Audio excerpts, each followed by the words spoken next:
రాజేంద్రరావు గారు పోలింగ్ ఎలా ముగిసింది? ప్రజల నుంచి ఎటువంటి రెస్పాన్స్ వచ్చింది? ఏమనిపిస్తుంది? బ్రహ్మాండమైన రెస్పాన్స్ వచ్చింది. పోలింగ్ ప్రశాంతంగా ముగిసింది. కాంగ్రెస్ పార్టీ ఖచ్చితంగా కరీంనగర్ సీటు గెలవడం జరుగుద్ది. మాకు ఎక్కడికి వెళ్తే అక్కడ ప్రజలు బ్రహ్మరథం పట్టినారు.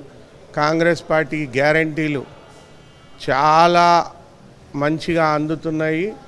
అండ్ కాంగ్రెస్ పార్టీ తతిమా గ్యారంటీలు మొత్తంగా వస్తాయని మాకు నమ్మకం ఉంది.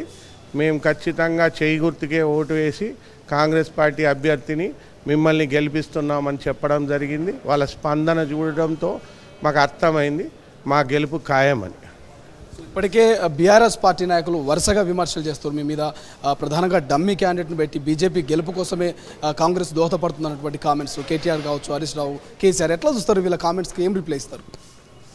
కాంగ్రెస్ పార్టీ చాలా గట్టి అభ్యర్థులను పెట్టింది కాబట్టి, చాలా గట్టి పోటీ ఇచ్చి చాలా 14 నుంచి 15 సీట్లు గెలవబోతుంది కాబట్టి వీళ్ళు నర్వస్ అయ్యి డమ్మీ క్యాండిడేట్లను పెట్టినారు అని ఒక అబద్ధపు ప్రచారం స్టార్ట్ చేసినారు.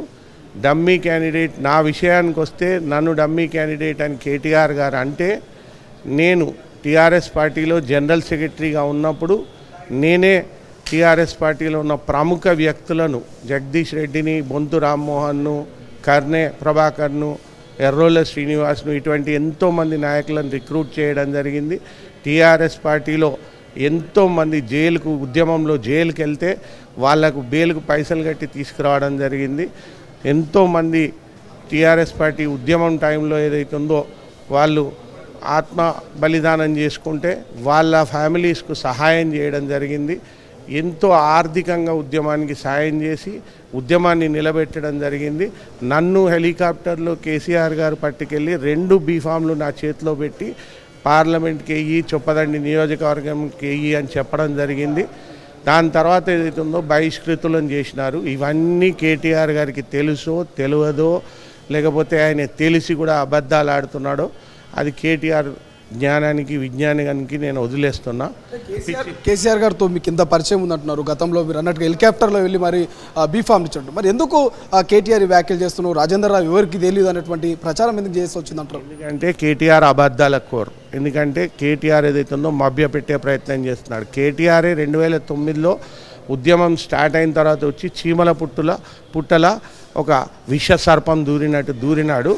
ఇప్పుడు ఏదైతుందో కేటీఆర్ ఏదైతుందో ఈ అన్ని అబద్ధాల ప్రచారం చేస్తే నిజంగానే రాజేంద్రరావు ఏదైతుందో తెలియదేమో అని ప్రజలు అనుకుంటారు అని అనుకుంటున్నాడు. మా తండ్రి గారు వెలిచాల జగపతిరావు గారు కరీంనగర్ ఎమ్మెల్యేగా ఉండిరి, జగిత్యాల ఎమ్మెల్యేగా ఉండిరి, తెలంగాణ గ్రాడ్యుయేట్స్ ఎమ్మెల్సీగా ఉండిరి.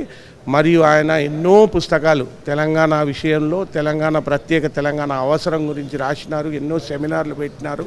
కేసీఆర్ గారు చేసిన దానికన్నా 10 అంతలు ఎక్కువ తెలంగాణ ప్రత్యేక ఉద్యమానికి ఆయన కాంట్రిబ్యూట్ చేయడం జరిగింది. ఇవన్నీ కేటీఆర్కు తెలుసు. బట్ కేటీఆర్ ఏదైతుందో పిచ్చి ప్రేలాభరణలు ఈ రకంగా చేస్తూ ఉంటాడు. ప్రజలు ఏదైతుందో కేటీఆర్ను ఓ పిచ్చిమాలవుకం అనుకుంటున్నారు. అసలైన తొలి వెలుగు. ఫాలో వాట్సాప్ @తొలి వెలుగు official.